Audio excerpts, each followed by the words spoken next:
우리 하나님은 의로우시다 세 번 하시겠습니다. 시작. 하나님은 의로우시다. 하나님은 의로우시다. 하나님은 의로우시다. 아멘. 아마 우리가 지금까지 영적 생활하면서 굉장히 많이 싸웠었던 부분이었을 것입니다. 지금도 싸우고 있는 부분이고요. 직장에서 아니면 가정에서 여러분이 학업을 하고 있는 그 공간에서 지금 막 싸우고 있는 부분이 사실은 이 부분입니다. 하나님은 의가 되신다. 이 부분. 우리는 인간이 이 땅에 태어나면서 저마다 많이 듣고 본 것들이 있습니다. 배운 것들이 있습니다. 교훈들을 들었습니다. 그리고 그렇게 살아야 된다라고 우리가 강제 아닌 강제로서 이렇게 강제력에 이게 끌려가면서 그렇게 살았었던 순간들이 참 많이 있습니다.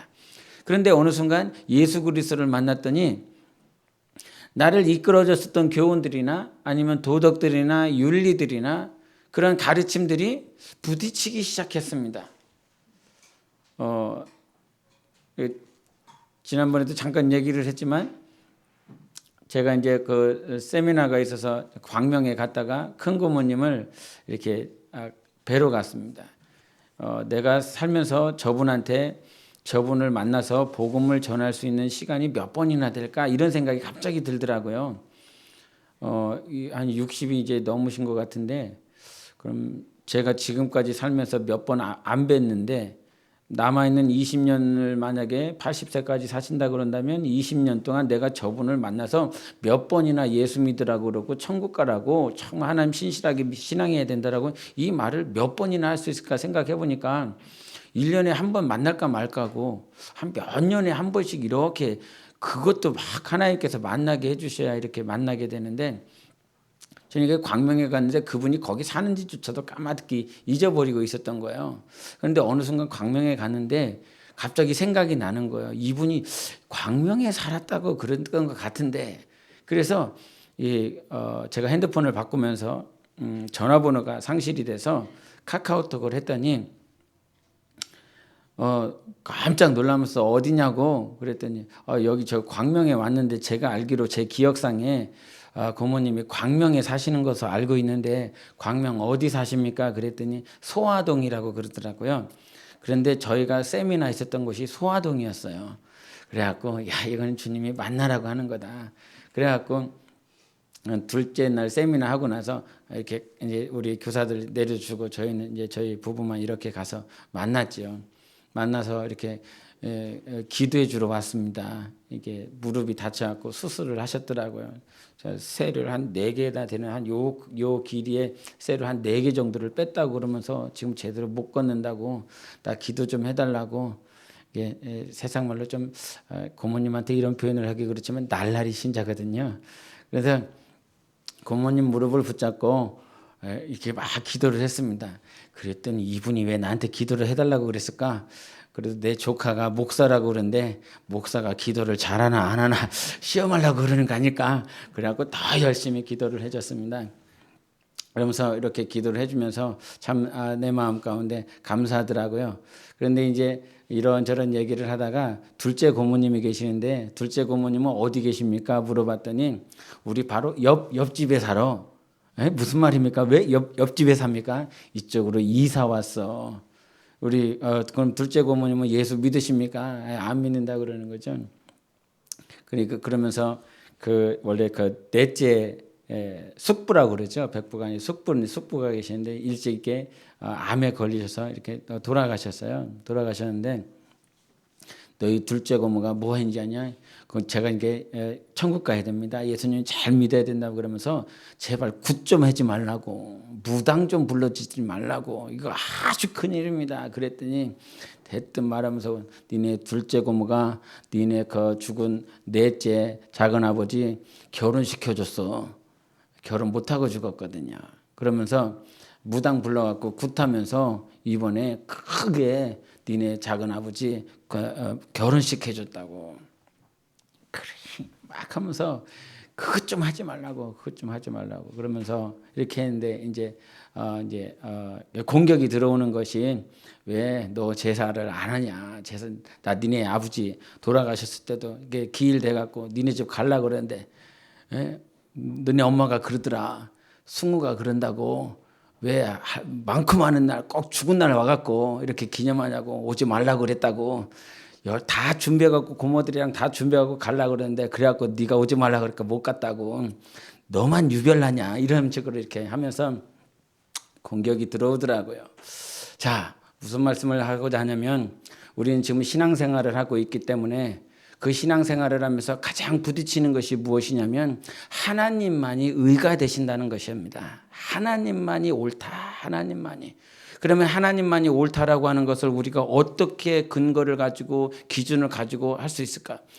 여러분 제가 키가 큽니까? 안 큽니까? 감사합니다. 제가 키가 크지는 않습니다. 그러면 그 기준이 무엇입니까? 제가 홍콩 가면 키가 큰 편입니다. 제가 동남아시아 가면 키가 큰 편입니다. 뭐 때문에 키가 크고 작다라고 말할 수 있습니까? 그런데 이 세상에 있는 것들은 기준이 어떻습니까? 다 바뀌고 있습니다. 제가 잘생겼습니까? 못생겼습니까? 저 잘생겼다고 하시는 분은 감사합니다. 못생겼다라고 하는 사람은 오늘 밥 없습니다. 근데 잘생겼을 수도 있고 못생겼을 수도 있는 기준이 어디입니까? 네, 저마다 다 다릅니다. 그렇기 때문에 이 세상에 있는 것들은 기준이 자꾸 흔들리고 있습니다. 그런데 하나님께서 우리에게 기준을 주셨습니다. 그 기준은 하나님만 의가 되신다. 이 기준을 허락해 주셨습니다. 그러면 이 기준을 우리가 어떻게 알 수 있을까요? 하나님만이 의가 되신다. 이 사실을 어떻게 알 수 있을까요? 세상에 많은 종교를 믿는 자들이 있는데 그들도 그들의 신을 말을 하고 있습니다. 우리가 정말로 중요하게 여겨야 되는 것은 하나님께서 우리에게 기준을 주셨다라고 하는 건 이 성경을 말씀하고 있습니다. 그래서 성경을 통하여 우리가 옳고 그름, 천국과 지옥, 빛과 사망, 어둠에 대해서 판단할 수 있는 근거가 되는 것입니다. 그래서 뭐 해야 됩니까? 성경을 봐야 되는 것입니다. 우리는 날마다 오늘도 뭐 신천지들 어제 제가 이렇게 세미나 끝나고 오면서 한 그 강사님이 여기 어디죠? 이쪽 신방동이라고 해야 되나요? 그 신방동에 사시기 때문에 거기 이렇게 모셔다 드리고 이렇게 오는데 그 횡단보도 옆에서 그때가 한 4시 정도 됐으니까요. 그 시간에도 여호와의 증인들이 이 판넬을 들고 거기 안에 자기들만의 책자를 넣고 열심히 서 있더라고요. 이렇게 양산 써가면서. 자, 그들과 우리가 싸울 때도 있습니다. 신천지들과 싸울 때도 있습니다. 그것이 싸움에 대한 기준이 어디 있습니까? 말씀에 있지 않습니까? 말씀. 그래서 말씀을 알지 못하면 우리는 하나님을 잘 믿는 것 같음에도 불구하고 금세 그들에게 넘어가 있습니다. 목사님들이 넘어갔습니다. 정말 장로님들이 넘어갔습니다. 신앙생활 20년, 30년 하셨던 분들이 그렇게 넘어갔습니다. 여러분 신앙생활의 연수도 중요하지만 내가 하나님의 말씀을 온전히 알고 있느냐가 너무나 중요한 것입니다. 그래서 우리가 성경에 보면 여호사밧이라고 하는 왕이 있더라고요. 들어보셨습니까? 여호사밧. 그 여호사밧은 남유다의 4번째 왕이었습니다. 근데 그 여호사밧이 누구와 연합을 하냐면 아합과 연합을 합니다. 그렇게 그 아합과 연합해서 아람과 전쟁을 했을 때 그가 아합에게 요청하죠. 여기서 하나님의 말씀을 전할 수 있는 하나님의 말씀을 예언할 수 있는 사람이 누구냐 이런 것들을 합니다.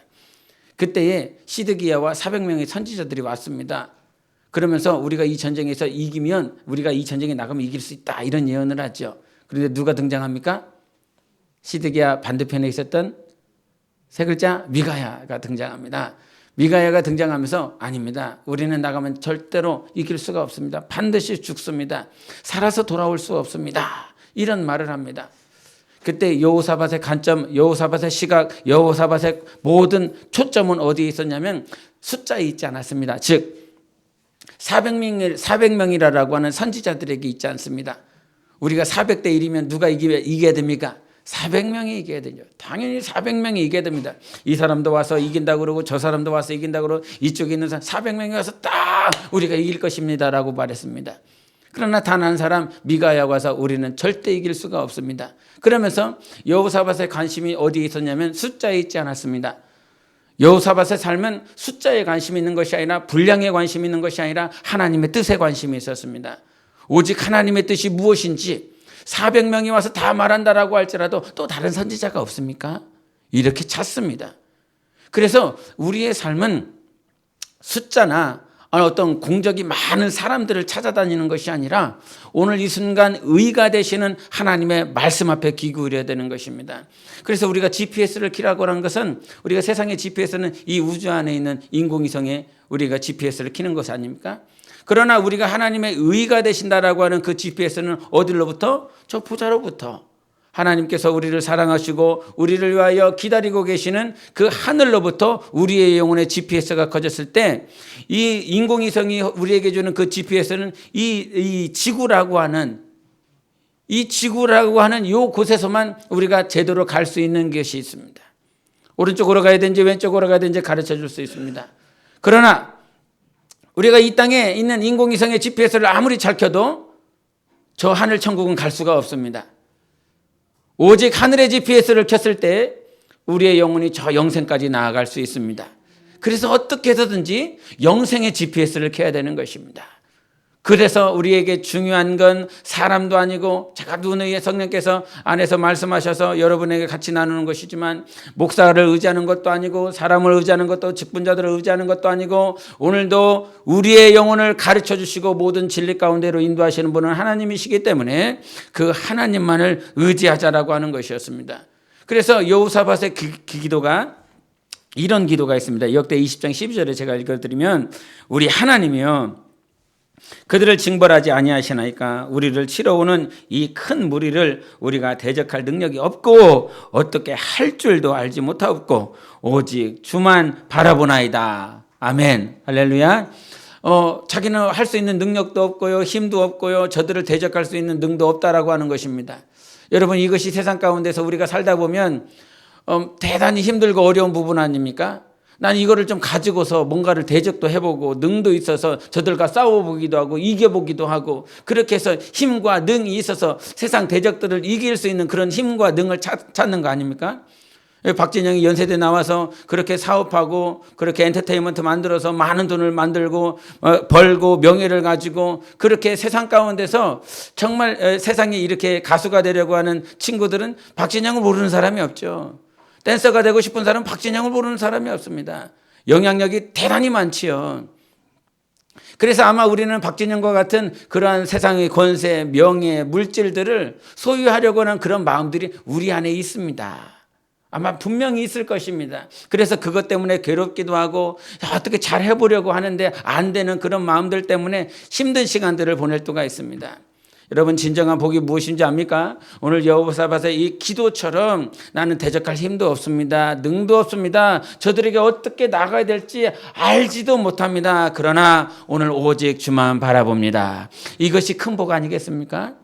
여러분 이 땅에 살아가면서 얼마만큼 많은 대적을 감당할 만한 힘과 능과 물질과 권세와 명예에 대해서 소유할 수 있겠습니까?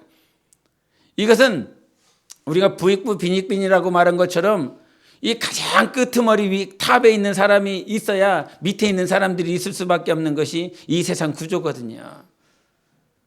분명히 몇 사람밖에 없습니다. 맨 위에 있어야 될 사람은 그 가운데서는 그 밑에 있는 사람도 있을 거고 어떤 사람은 가장 밑에 있는 사람들도 있을 것입니다. 그러나 우리에게 가장 중요한 건 오늘도 하나님만을 오늘도 주님만을 바라볼 수 있는 삶이 너무나 귀하고 중요한 것입니다. 그러한 삶이 되셔야 되는 거예요. 그래서 오늘 우리가 이 기드온이라고 하는 이 인물을 통해서 우리의 의는 오직 주님만을 바라보시는 것인데 기도의 삶이 과연 어떠했는지를 통해서 나를 한번 점검해 보시기를 바랍니다. 기드온의 삶은 우리가 여러분이 잘 아는 것처럼 표적에 대한 것들을 많이 강구했었던 사람입니다.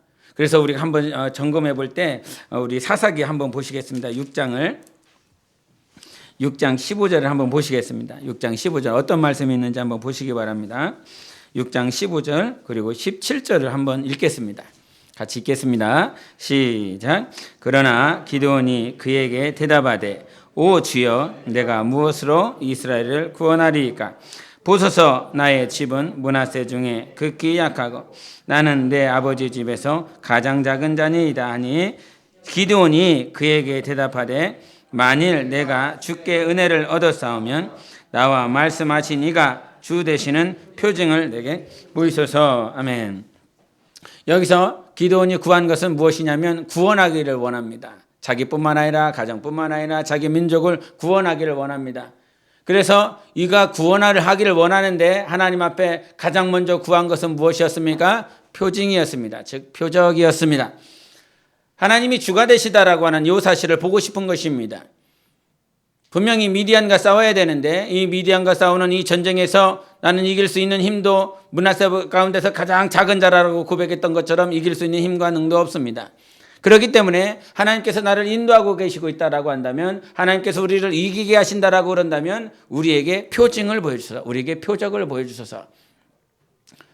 제가 지난번에 이런 말을 했습니다. 교육선교하면서 하나님께서 분명히 감동하셨는데 이 감동하신 것에 대해서 물질을 먼저 채워주시면 하나님께서 이렇게 인도하신 것을 내가 또 한 번 알겠습니다 그러면서 가겠다라고 하는 저의 연약함, 저의 부족함을 좀 얘기를 해드렸습니다. 오늘 기도인의 삶을 통해서도 이가 하나님 앞에 먼저 표적을 원했습니다. 분명히 하나님께서 말씀하셨죠. 나가라, 이길 수 있다, 이렇게 말씀했지만 이의 삶은 표적을 구했습니다. 그래서 하나님께서 표적을 그에게 보여주신 것이 무엇이냐면 우리가 저기 한번 뒤에를 보시겠습니다. 21절을 보겠습니다. 21절, 6장 21절. 시작. 여호와의 사자가 손에 잡은 지팡이 끝을 내밀어 고기와 무교병에 대니 불이 바위에서 나와 고기와 무교병을 살랐고 여호와의 사자는 떠나서 보이지 아니한지라. 이러면서 무교병과 고기를 불살라 없애는 표적을 하나님께서 보여주셨습니다. 그것이 사실이 이 기도, 여러분이 3만 명에서 10,000명 줄고 10,000명에서 300명 주는 것이 여러분이 이렇게 보았었던 기도원의 삶이지만, 맨 먼저 있었던 표적은 이와 같이 무교병과 고기를 불살라 없애는 것이 첫 번째 표적이었습니다.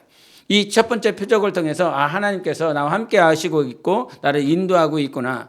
그러면서 하나님께서 다시 한번 또 구하는 것이 무엇이었습니까? 3만 명 모아라. 3만 명 가지고 넉넉히 이길 수 있다. 이렇게 말씀하니까 그 말씀을 듣고 나서 양털의 한 뭉치를 붙잡고 있어서 하나님, 정말 하나님이 나와 함께 하시면 이 양털 이 한 뭉치에 이슬이 적게 하시고 온 지면은 마르게 하소서. 그래서 결국 하나님께서 또한 그 표적도 보여주셨습니다.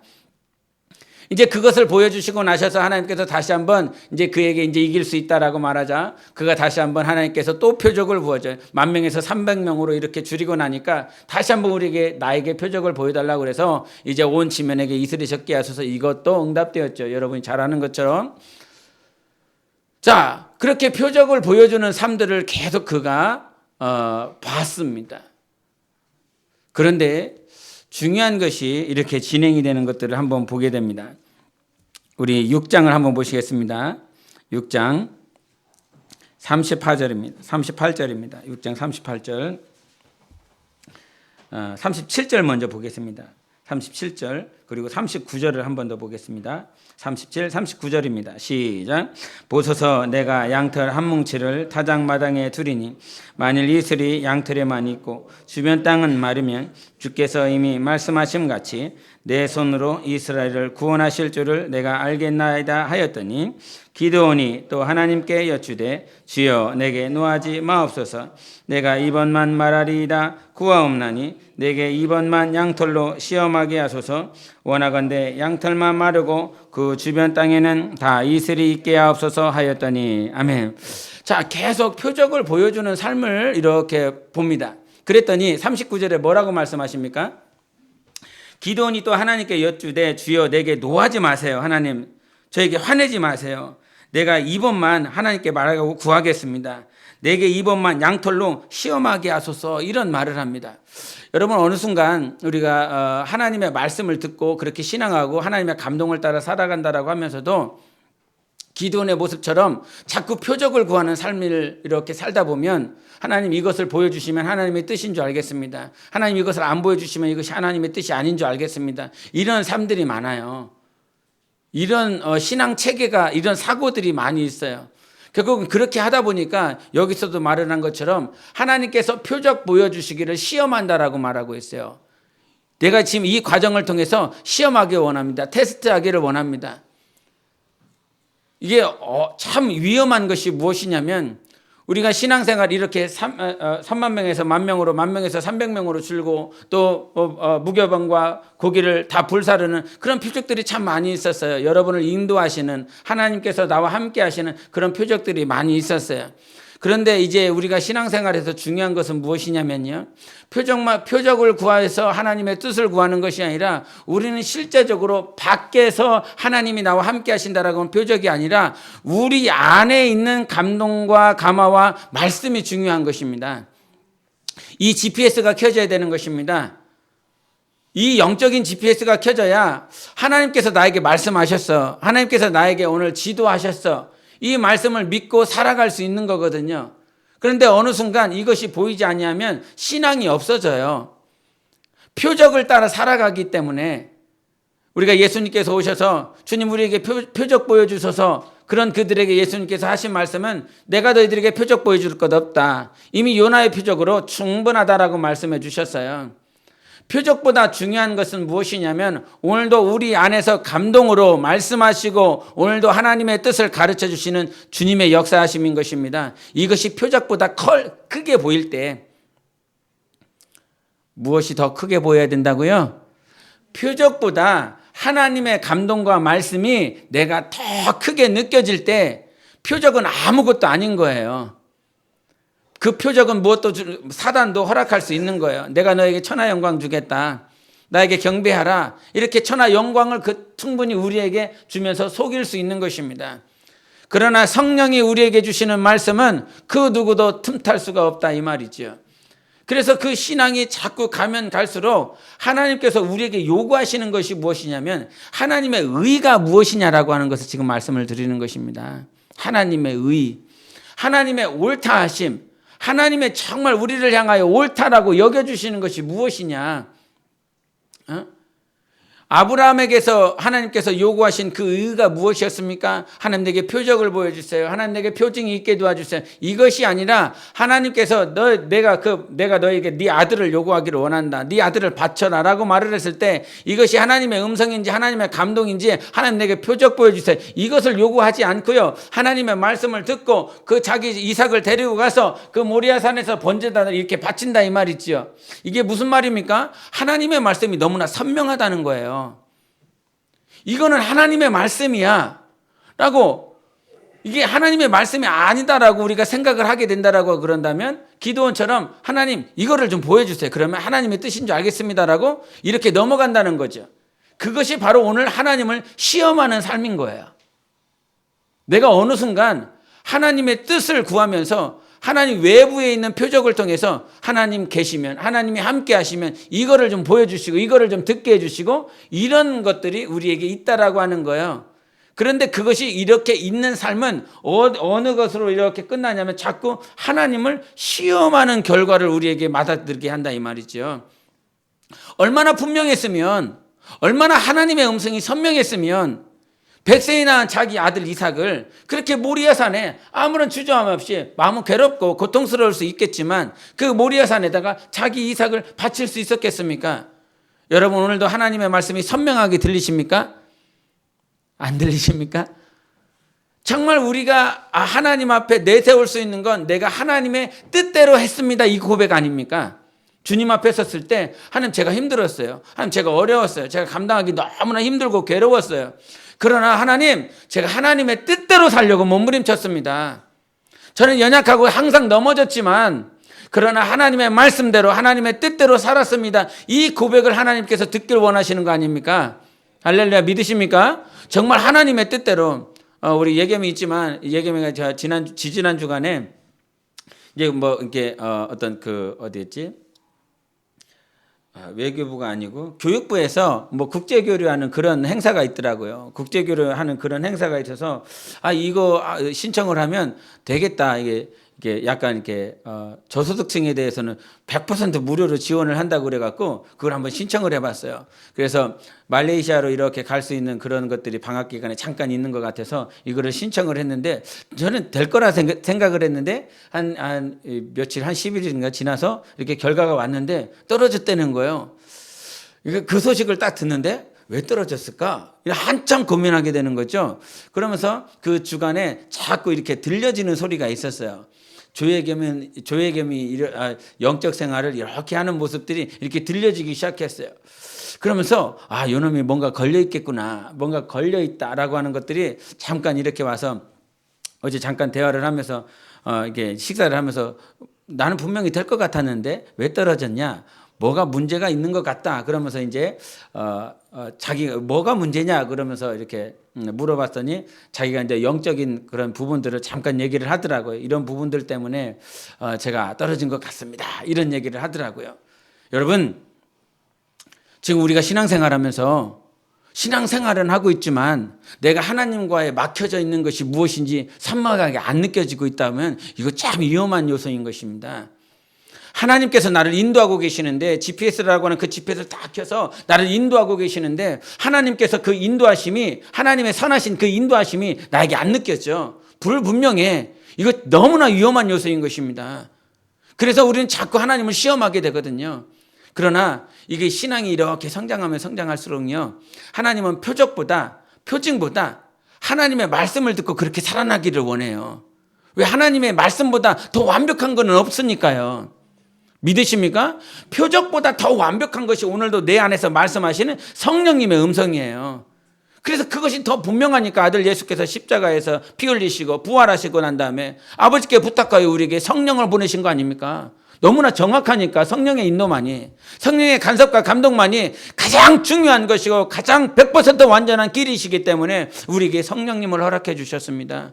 그래서 우리가 이 땅에 살아가면서 가장 중요하게 여겨야 될 것은 내 마음 가운데, 내 심령 가운데 하나님께서 나에게 주시는 그 감동 감화가 여러분 삶 가운데 선명하게 느껴지기를 원합니다. 그 선명하게 느껴지는 삶이 있을 때는 그 이후로는 표적을 구하지 않아요. 구할 이유가 없어요. 그 표적은요, 그냥 하나님이 주세요. 내가 때론 성령으로 살아간다라고 그러지만 연약할 때가 있거든요. 그때는 하나님께서 그냥 보여주세요. 하나님께서 그냥 해주세요. 그러면서 이제 성경을 읽다가 이 말씀이 너무나 가까이 다가왔는데요. 우리 7장을 한번 보겠습니다. 7장 사사기 7장. 우리 10절을 보겠습니다. 7장 10절.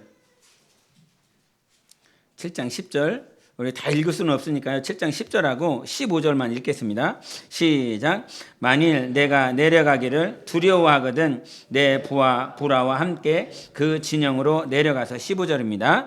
기드온이 그 꿈과 해몽하는 말을 듣고 경비하며 이스라엘 진영으로 돌아와 이르되 일어나라, 여호와께서 미디안과 그 모든 진영을 너희 손에 넘겨주셨느니라 하고, 이런 말씀을 하고 있습니다. 이 말씀이 무엇이냐면 이제 300명으로 줄이라고 그랬는데 3만 명에서 10,000명을 줄이는 건 3분의 1밖에 안 줄였으니까요. 그나마 가능성이 있었다라고 생각해 볼 수 있었을 거예요. 그러나 10,000명에서 300명 줄이는 건 33분의 1이지 않습니까? 가능성이 많이 줄어들었습니다. 그런데 이런 그 모습을 보면서 하나님께서 기도원을 봤어요. 이 마음 가운데 두려워하는 마음이 있네. 두려워하고 있네. 지금 계속 하나님께서는 표적을 보여주시면서 그를 인도해 주셨거든요.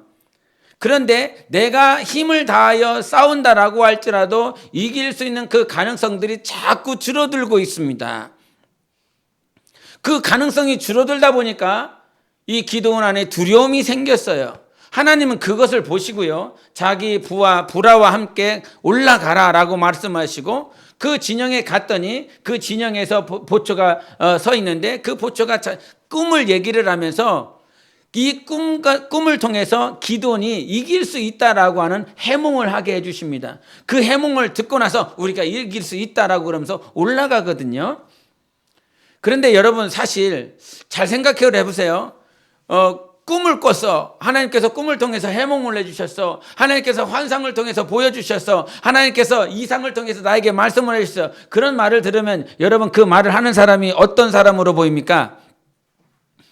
믿음이 좋은 사람 막 꿈을 해몽하고 꿈에 해몽되어지고 막 이상을 봤다고 그러고 환상을 봤다고 그러고 나한테는 보여주지도 않고 꿈 해몽은 절대 할 수도 없는 그런 무지한 사람인데 저 사람한테는 꿈도 해몽해 주시고 환상도 보여주시고 많은 이상도 보여주고 예언도 하게 하시고 하면 그런 사람들이 자꾸 말해. 나 해몽했고 나 꿈을 해몽하고 나 환상을 봐고 이상을 봤고 그렇게 이적도 보여줬다. 그러면 여러분 그 사람을 봤을 때 어떤 생각이 들어요? 저 사람은 대단한 사람이다. 저 사람 믿음 굉장한 사람이다. 이렇게 우리가 판단할 수 있는데 성경에서는 지금 하나님께서 그 기드온에게 왜 꿈과 해몽을 허락해 주셨어요? 왜 꿈과 해몽을 허락해 주셨죠? 두려웠어요. 두려웠어요. 그의 신앙이 여전히 부족했었던 거예요. 그의 신앙이 연약했었던 거예요. 그래서 우리가 때로는 신앙생활하면서 꿈이나 이상이나 표적이나 환상들을 보여줬을 때 저 사람이 믿음이 좋아서 그럴 수도 있지만 오늘 기드온의 모습을 보면 제가 믿음이 연약하고 두려웠기 때문에 하나님께서 그를 인도하시기 위해서 그와 같은 표적으로 그러니까 꿈 해몽으로 그렇게 허락해 주셨다라고 하는 사실이에요. 여러분 표적이나 이적이나 기사나 많은 환상과 예언들 가운데서 우리가 넘어가지 말아야 돼요. 사람이 위대한 것이 아니라 그것을 허락하시는 하나님이 위대하신 것입니다. 그 위대하신 하나님께서 우리가 연약할 때에 표적과 이적을 주실 때도 있어요. 우리가 믿음이 좋아서 그런 표적과 이적을 볼 수도 있겠지만 이 성경을 통해서 내가 연약하기 때문에 내가 부족하기 때문에 표적과 기사와 이적이 많을 수도 있는 거예요. 그러나 중요한 건 하나님께서 우리는 항상 말씀으로 인도하신다는 거예요. 그것이 얼마나 중요하다라고 하는 사실을 여러분이 정말 깨달으셔야 됩니다. 이것만큼 중요한 것이 없어요. 표적보다 중요한 것이 하나님께서 오늘도 내 영혼에 감동하시는 말씀인 것입니다. 그래서 우리가 신앙생활을 하면서 자꾸 이런 사람들이 교만해지면 어떻게 되냐면 내가 꿈을 꿨다고 내가 이상을 봤다고 내가 환상을 봤다고 하나님께서 예언해 줬다고 자기가 두려웠다라고 하는 소리는 안 해요. 자기가 믿음이 없었다라고 하는 소리는 안 해요. 하나님께서 그와 같이 주신 것은 네가 두려워 떨었지 않았느냐. 그런데 사람은 참 교만해서요. 자기가 두려워서 믿음이 없었다라고 말은 하지 않아요. 나는 이렇게 꿈을 봤고 이상을 봤고 환상을 봤고 예언을 들었다고 부풀리기 시작한다 이 말이에요.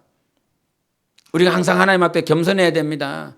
하나님께서 왜 이것을 허락하셨는지 그 하나님만 아시거든요. 그런데 그런 보여지는 것들로 인해서 자기를 부풀리는 것이 얼마나 큰 교만이 있는지 모르는 것입니다. 그 교만 가운데서 우리를 항상 절제해야 되게 만드는 것은 하나님의 의예요. 하나님의 의. 정말 기드온을 통해서 하나님께서 그에게 원하시는 열매는요. 오늘 본문에 있었던 7장 2절입니다. 한번 읽겠습니다. 7장 2절 같이 읽겠습니다. 시작. 여호와께서 기드온에게 이르시되 너를 따르는 백성이 너무 많은즉 내가 그들의 손에 미디안 사람을 넘겨주지 아니하리니 이는 이스라엘이 나를 거슬러 스스로 자랑하기를 내 손이 나를 구원하였다 할까 함이니라. 아멘. 무슨 말인 것 같습니까? 너무 많아요. 부대원이 너무나 많아요. 그래서 싸워서 이기고 나면 네가 네 힘으로 네 능력으로 이겼다 하리라. 그러므로 계속 3만 명에서 10,000명으로 10,000명에서 300명으로 줄이는 이유가 무엇이냐면 네 삶을 인도하고 네 삶 가운데 승리를 허락하시는 분은 나라고 하는 그 사실, 하나님이라고 하는 그 사실을 우리에게 알려주시고 싶은 거예요. 여러분 고난 가운데 있습니까? 어려움 가운데 있습니까? 이거 왜 그렇습니까? 하나님께서 너를 이기게 하고 계시고 하나님께서 너를 모든 터널의 고난들을 이기게 하셨다라고 하는 그 고백을 나의 삶 가운데 열매 맺기를 원하시는 거예요. 많아, 돈도 많아, 권력도 많아, 명예도 많아. 그러면 다 자기가 해결할 거 아니겠습니까? 우리가 가정 가운데서도 이렇게 남편이나 아내, 자식들, 부모들을 영혼으로 보지 못하면 이런 말 자주 합니다. 내가 당신이랑 살면서 얼마나 당신을 위해서 수고했는지 아느냐. 그러면서 자기의 수고를 이렇게 말을 해요. 남편은 아내를 향하여 내가 얼마나 떼양볕에서 그렇게 당신 버려 살기 위해서 그렇게 수고하고 노력했는지 아느냐. 자기의 수고를 말을 해요. 아내도 남편을 뒷바라지하기 위해서 보이지 않는 곳에도 눈물 뿌려가며 흘려가며 돈 100원 아껴가면서 시장 봐가면서 그렇게 있다가 하는 자기의 수고를 말을 해요. 부모도 자기 자식에게, 자식도 자기 부모에게 자기 수고와 자기 헌신을 얘기를 해요. 왜 그렇게 된 줄 아닙니까? 분명히 교회라는 건 공동체 안에서도, 가정이라고 하는 공동체 안에서도 자기의 수고, 자기의 헌신을 이렇게 자꾸 드러내려고 할 때가 있어요. 그게 왜 그러냐면 영혼이 보이지 않기 때문인 거예요. 남편은 그냥 남편으로서 수고했기 때문이고, 아내를 아내로서 수고했기 때문인 거예요. 내 자녀를 자녀로서 그렇게 수고하고 헌신한 것뿐인 거예요. 그러나 예수께서 이 땅에 오신 것은 우리의 영혼을 사랑하셨기 때문에 십자가를 져주신 것입니다. 왜 자꾸 자기의 수고와 헌신과 노고와 그 땀 흘림을 이렇게 자꾸 부각하냐면 그의 영혼을 보지 않고 헌신했기 때문인 것입니다. 그의 영혼을 보지 않고 기도하지 않기 때문인 것입니다. 이것이 우리의 약점일 것입니다. 남편이 남편으로 보이고 아내가 아내로 보이는 거 당연한 것이지요. 그러나 우리는 영혼으로 만난 것입니다. 그 영혼이 만나서 오늘 살아가고 있는 것이거든요. 남편이 남편으로 보고 있다면 기도하세요. 영혼으로 보일 수 있게 해달라고. 아내가 아내로서 보인다고 한다면 지금 기도하셔야 됩니다. 영혼으로 보일 수 있게 해달라고. 내 자식이 영혼으로 보일 수 있게 해달라고. 내 부모가 영혼으로 보일 수 있게 해달라고. 그래야만 우리의 내 힘으로 하려고 했었던 모든 수고를 자꾸 말하지 않는 거예요. 하나님께서 기도원에게 말하고자 했었던 것이 무엇이라고요? 네가 이긴 것이 아니라 내가 너를 이기게 한 것이다. 너의 수고가 아니라 나의 수고다. 이것이 하나님께서 우리에게 요구하시는 유일한 의가 되시는 것입니다. 예수 그리스도 우리의 수고 때문에, 나의 열심 때문에 이러한 결과가 있는 것이 아니라 예수 그리스도께서 우리를 피 흘려 주시는 은혜가 있었기 때문에 우리가 오늘도 하나님 앞에 열매를 맺어갈 수 있는 것이거든요. 여러분, 나의 수고 말하지 마세요. 그거 주님이 인정하고 계십니다. 알고 계십니다. 여러분, 하나님만 인정하시면 되는 거 아니냐요. 주님만 나를 인정해 주시면 그것으로 족한 거 아니겠습니까? 때로는 사람이 인정해 주기를 원해요. 그럴 수 있어요. 예? 중국에서 이런 얘기를 했어요. 어떤 전도사가 목사님 이런 얘기를 하면서, 목사님 저 전도사가 정말 목사님에게 더 충성을 하고 저 집사가 목사님께 더 충성을 하게 하려면 저 전도사를 인정해 주고 칭찬해 주고 막 그래야 되지 않습니까? 저 전도사가 그럽니다. 저 집사가 그럽니다. 우리 목사님은 왜 이렇게 인정을 안 하는지, 칭찬을 안 해주는지. 목사님이 나를 더 칭찬해 주면 더 충성하고 더 열심히 하고 더 기쁜 마음으로 더 그렇게 하나 되어서 할 수 있을 것 같은데 참 인색한 것 같습니다. 당연히 우리 인간은요, 인정받는 목사, 인정해주는 목사, 인정해주는 전도사 밑에 있기를 원해요. 인정해주는 사람 밑에서 더 충성하고 더 기쁘게 할 수 있어요. 그러나 시간을 지나보십시오. 절대 그렇게 그리 되지 않습니다. 목사가 칭찬하니까, 사람이 칭찬하니까, 사람이 인정해주니까 열심을 내느냐?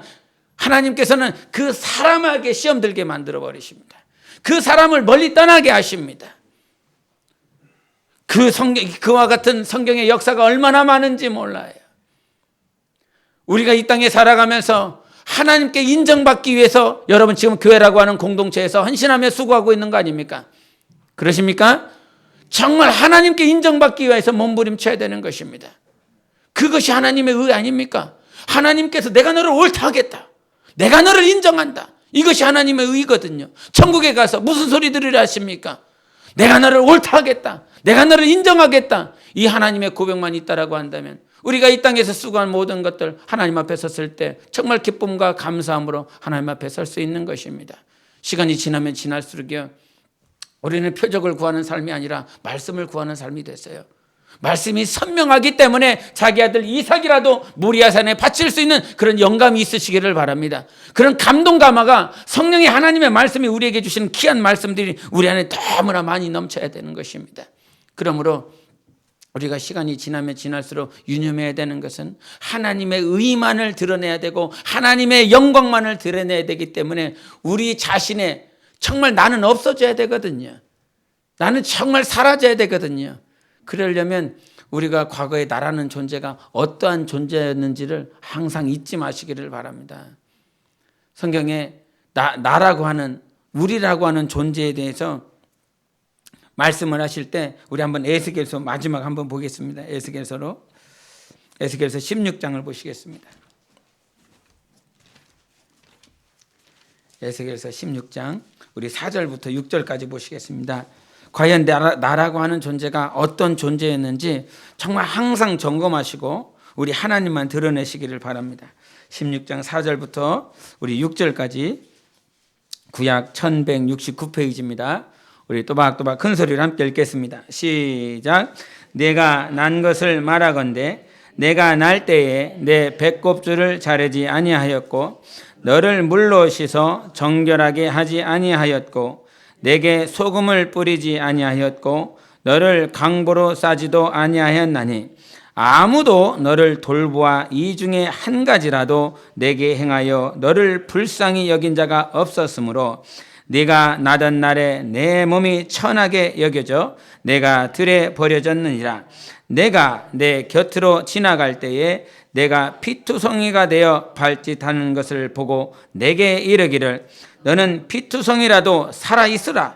다시 이르기를 너는 피투성이라도 살아있으라 하고. 아멘. 구약에서 배꼽줄을 끊지 않았다라고 하는 이 말은요, 그 아이가 나왔는데 기형한 거예요. 부모가 원하지 않는 거예요. 기형하든지 장애아가 이렇게 나온 거예요. 그렇기 때문에 배꼽줄을 끊지 않고 그냥 죽이겠다는 거예요. 소금을 뿌리지 않고 강보에 싸지 않는 것은 너는 그냥 죽어라. 정말 피를 토하여 났지만 이미 포기해버린 거예요. 그 존재가 누구라고요? 나라고요. 세상이 돌봐주지 않고 포기해버리고 그냥 사망 가운데 내동댕이 쳐버렸었던 그런 나. 그런데 6절에 말씀하시잖아요. 6절에 한번 읽을까요? 시작. 내가 네 곁으로 지나갈 때에 내가 피투성이가 되어 발짓하는 것을 보고 내게 이르기를 너는 피투성이라도 살아있으라. 다시 이르기를 너는 피투성이라도 살아있으라 하고. 아멘.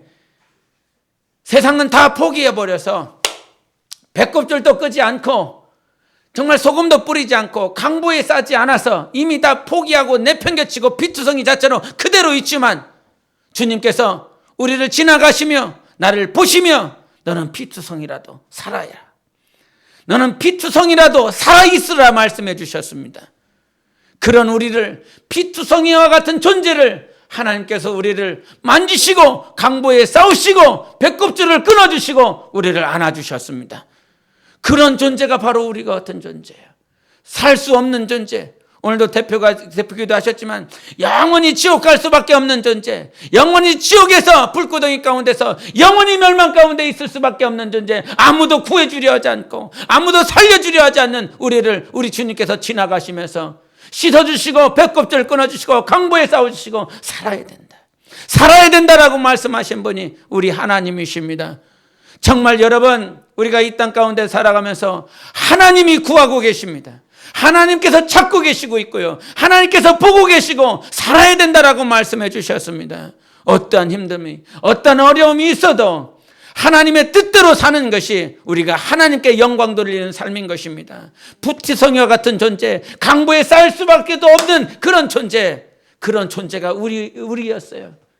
이런 존재를 살려주셨더니 은혜는 다 망각해버리고 나의 힘으로, 나의 능으로 내가 힘을 다하여 대적하고 승리하고 이겼습니다, 이런 말하는 꼬라지가 과연 가능하냐? 여러분, 고난이 있어도 우리 삶 가운데 분명히 하나님이 함께하고 있다라고 하는 사실, 그리고 하나님의 의가 되신다라고 하는 그 열매를 우리에게 주시기 위해서 고난을 허락해 주셨다는 그 사실을 잊지 마시기를 바랍니다. 그러므로 정말 평생에 기도하세요. 하나님, 나는 사라지고요, 하나님의 의만 드러나기를 원합니다. 하나님의 공로만 드러나기를 원합니다. 나는 다 사라지고 정말 우리 교회가, 이 교회라고 하는 이 공동체 가운데서 어떤 한 사람의 의나 한 사람의 열심이나 공로가 드러나지 않고, 이 교회는 하나님께서 주도하셨습니다, 이 교회는 하나님께서 주인이십니다라고 하는 이 열매가 나오기를 예수 이름으로 축원합니다. 그래서 우리가 지금 이 자리에 모여 있습니다. 절마다 피투성이 채로 모여있지만 그 안에 이 피투성이를 다 씻으시고 하나님께서 하셨다라고 하는 열매를 내시기 위하여 우리 하나님께서 인도하고 계십니다. 이 사실을 믿으시고 하나님만이 의가 되십니다. 하나님의 의를 드러내달라고 기도하시는 여러분 되시기를 예수 이름으로 축원합니다. 우리 한번 기도하실 때 오늘 이 자리에 있어서 하나님 앞에 기도하십니다. 하나님, 정말 내 평생에 하나님의 의만 드러내기를 원합니다. 정말 하나님을 찬양할 때에 하나님께 영광 돌리기를 원하며 피투성이었습니다. 아무도 강보로 나를 쌓아주지 않았습니다. 아무도 이 배꼽줄을 끊어주지 않고 사망 가운데 있었습니다. 그러나 예수께서 오셔서 내 배꼽줄도 끊어주시고 소금물로 씻어주시고 강물로 쌓아주셔서 네가 비록 피투성이었지만 살아라, 네가 피투성이었지만 그래도 살아라, 우리 말씀해 주셨습니다. 우리 힘으로 살지 않고 주님 주시는 힘으로 살기 원합니다. 하나님, 내게 힘 주세요. 오늘도 주님 바라보기를 원합니다. 나는 어떻게 될지 알지 못하나 오늘도 오직 주님만을 바라봅니다. 나의 의가 되시는 하나님을 바라보며 살아갈 수 있도록 우리 함께 간절한 심령으로 예수여 치고 기도합니다. 예수여.